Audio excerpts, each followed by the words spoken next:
Come talk to Mama. Can you come talk to Mama, please? Come talk to Mama. Poor baby, she spent all her time sitting on those 3 little eggs that's not going to hatch. And I don't know what to do for her.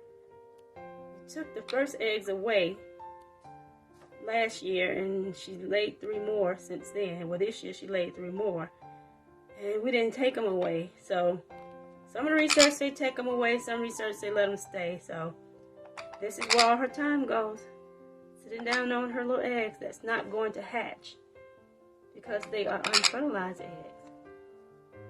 Kiwi, can you come talk to Mama, please? Please?